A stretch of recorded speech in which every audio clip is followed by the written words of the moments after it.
Hi there, I'm Matt Gemmell, an author from Scotland, and this is my video series for people who want to write a novel. This video is about plotting versus pantsing. So let's talk about the great divide between writers, and one of the central questions you'll probably ask yourself when you're getting started. Plotters, of course, are people who like to plan out the whole story beforehand, often down to quite a significant level of detail, and pantsers, on the other hand, so named because they fly by the seat of their pants, just like to sit down and write without much of a plan in mind at all. And you can be either one. You can even take each approach to differing degrees at different times for different projects. Both approaches are absolutely valid, and you shouldn't let anyone tell you otherwise. And each of those approaches has produced countless wonderful novels over the years and decades and centuries. I think there are two big factors to consider when you're making any kind of art, and obviously and trivially they are the artist and the artwork. Some people need to plot, and some people either, I would hesitate to say can't, but they really don't want to, and they've got a big internal resistance to it. Equally, some works might lend themselves a bit more to one approach versus the other. So to an extent, it's something you need to consider on a case-by-case basis. But we are talking particularly about writing novels. So that's the perspective here today. It's a balance of personality and necessity, like most things, and where personality comes in is that you're probably very eager to just get started, particularly if this is your first novel. You don't want to defer the gratification, to prepare to do the thing rather than doing the thing, and I totally understand that. If you're so desperate to just get started, which is natural and good, then you should do so. It's not going to harm the work if you just fire out a few thousand words, a sort of handful of thousand words, just to get yourself going and see where you are. You don't necessarily need to make this plotter versus pantser decision completely up front. But if you don't know whether you're inherently more of a plotter or a pantser, and you probably won't know that if you're just getting started writing your first piece of long form fiction, try to keep yourself open to the possibility that even if you're just getting started without a plan, you might be a plotter who's just really enthusiastic, rather than someone who can truly write a very long form piece of fiction entirely without a plan. And the good news on that is that it's never too late to make a plan. Whilst understandably you'll probably get the best use of a plan if you make it completely up front, you can do it later on. The reality of writing fiction, and this is something to keep in mind, is that you can make almost any beginning reach almost any ending, not just during the writing process, but during the editing process. And if you're concerned about the editing process, which we'll go into in more detail in later videos, let me reassure you, making fixes to a story in the editing process takes less work than you might at first expect. So you've always got that option ahead of you. And equally, as I say, it's never too late to start planning. So you can get a little bit into the novel, or even a fair bit into the novel, flying by the seat of your pants, and then decide, no, I need more of a framework here. The question is, what sort of cost does that impose upon you? Now, I am definitely more of a plotter. I've gotten slightly less so as I've written more novels, but that just reduces the, I would say, the level of detail in my plans, not the fact that I do plan ahead of time.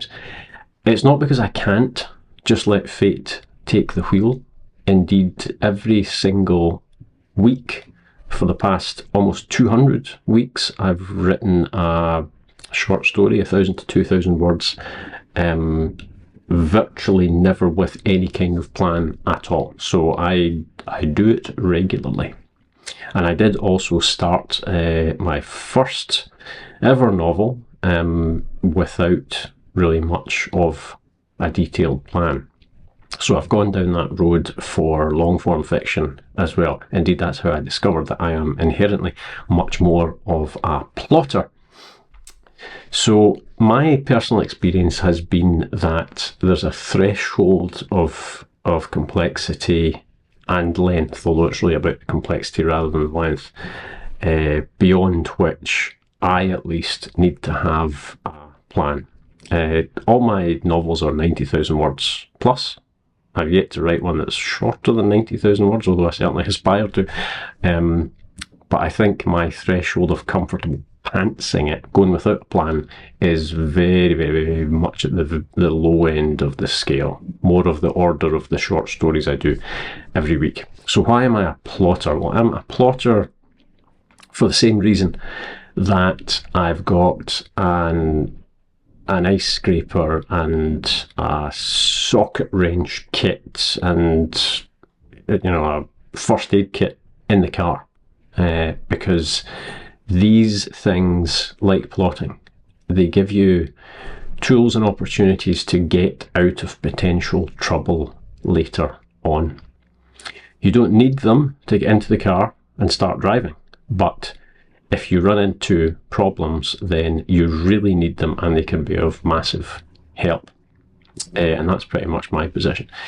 There are a couple of reasons really that I find plotting to be necessary. I guess one's a reason and one's a situation.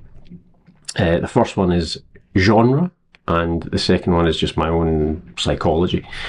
There are some genres that are definitely more suited to plotting, and inevitably they are genres that have complexities of setting or scenario.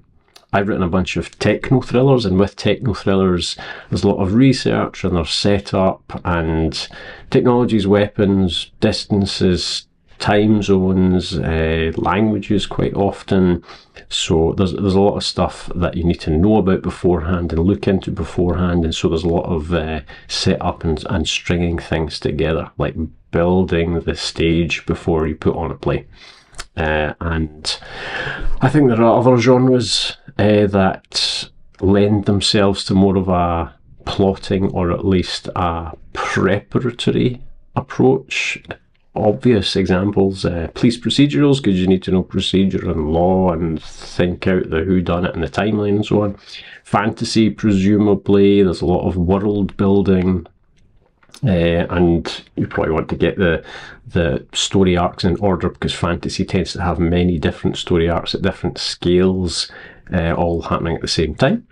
And there'll be plenty more. When there's a lot of moving parts, it's just easier to firm them up at the front when there's zero associated editing cost. I mean, that's just common sense. The second factor is my own psychology. And this is a personal one, of course. It's intrinsically personal, and you have to decide whether you see any of yourself in this as well. I just find it much easier to write if I only need to cross a certain gap between where I am and where the next known plot point is. But not for the reason you're probably thinking. If I don't have that next little point of light, that lantern further down the road, then I find that I'm actually overwhelmed with multiple possibilities. Not that I can't get there at all, but that I can get there in too many different ways. And it all sort of branches out, and I start to second guess myself. Going back to my own first novel, which was one of those techno thrillers that I started by pantsing it, I got about halfway through before I ran into some real trouble. And the nature of the trouble was that the problems were of excess, not of insufficiency. And you'll probably find this. I ended up with too many subplots, too many characters, mechanics that were too complex, story mechanics. And it wasn't at all that a lack of planning had led to like flimsy or underdeveloped or insufficient ideas. Not at all. It was actually too much. It was that a lack of curation and the sort of oversight of planning had led to an unmanageable proliferation of elements.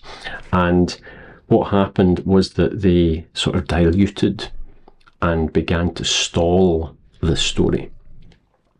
Now, writing a novel, it's not easy. You have to struggle against yourself during a lot of the different parts of it, I would say. And the biggest problem is always, of course, deciding where to go next. And plotting gives you this constant sort of parachute, because you know approximately where you're going next. When I spoke about inspiration in a previous video, I said that when you're writing the first draft, certainly, you basically need to be only asking yourself 3 questions. What do I need to happen next? What do I need to happen later? And what do I need to happen eventually? Just sort of 3 scales of the same question. And it's amazing how many, virtually all, like seemingly intractable or thorny plot problems you can extricate yourself from if you just ask those questions of yourself again and again and again. If you have plotted everything out in advance, obviously you can probably answer at least the later and eventually parts just by referring to your plan, your notes, your bullet points, however it was that you planned, your mind map, whatever works for you, which leaves only the matter of the very next sentence. And you can always find another sentence. We've all got a sentence in us. We've all got the very next few words at any time, as we also spoke about previously. Whenever brand new writers, and I include my past self in this, learn about plotters and pantsers, which for you is maybe right now, they tend to encounter it as a dichotomy, and perhaps I've even presented it a bit in that way here. It's an either or sort of situation, but of course it's a false dichotomy, as a great many in fact are, because as I did mention earlier, you likely use both approaches, or even varying degrees of plotting, because there's sort of a continuum there in different situations, for different books and different genres, for different lengths of work, definitely, as I do myself. But when new writers are presented with this idea that you can be either a plotter or a pantser, even if it's limited to in a particular situation, I think that one of the most common reactions is I already know that I'm a pantser. I just want to get started. I just want to write and let the creativity flow through me and be unfettered and all that stuff. You can't stifle my creative vision. I just want to start. And I felt that way, and it's a good way to feel, because there's a lot of implicit enthusiasm and excitement and self-belief encoded within that, which will serve you well and carry you forward. Part of that feeling is genuine belief coming from all those positive emotions, but a part of it, I think, can also be from fear. I think that there can be a fear of the formalization of a creative activity, or fear of having to perhaps learn story structure, or the 3 acts and all that sort of stuff, and there can be a corresponding trepidation about doing the planning because we fear that the planning will reveal some gulf in our ability or sap our energy, sap our enthusiasm, and serve as a hurdle rather than as a helpful tool. And it's a normal way to feel. I write pretty intricate novels in terms of the complexity of the story arc and the number of players on the stage and just some of the things I try to do. It's something I'm trying to get better at. I'm trying to write less intricate novels, but I naturally sort of tend more towards that type of writing.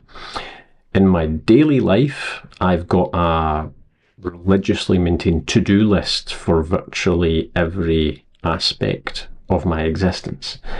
I always put things back where they live after I've used them, even if I might be going to use them again a little while later. And stuff on my desk here is mostly parallel to the edges. And if you look at all these things, they're all pointing in a certain direction. The writing is very much on the wall for me, or it was very much on the wall. I was clearly someone who was going to more naturally benefit from being a plotter rather than a pantser. But I had to go through that sort of trial by fire. Some lessons have to be learned the hard way. Indeed, most lessons worth learning have to be learned the hard way. So I learned that for myself. What I want you to take away from this is that if you feel that you might be a pantser, someone who just wants to start and blast out the words and impose order later on, then whilst I have learned that that is not me, I encourage you to go with it. Why wouldn't you? Get started. Jump right in. The best thing you can do is always to write some words right now. And if the planning side of things is going to be a big emotional obstacle for you at this critical stage of starting writing your first novel, then just get started. But just be realistic as you go, because if you haven't yet had my experiences, this sort of trial whereby you discover, easy way or hard way, which approach more suits you, then stay open to the possibility that you might be in a different camp than you think you are. Be realistic about yourself and about the project, and you have to stay willing to re-evaluate your approach as you go. And if you do come to realise, which you may well, that you might need to do some plotting, to do some detailed planning later, then that is absolutely something that I can help you with too, and we'll talk about that in a future video. Thanks for watching. I'd love to hear your thoughts and your questions in the comments below. Please don't forget to click the like button and ideally to subscribe if you enjoyed this video. It really does help me. Take care, and I'll talk to you again soon.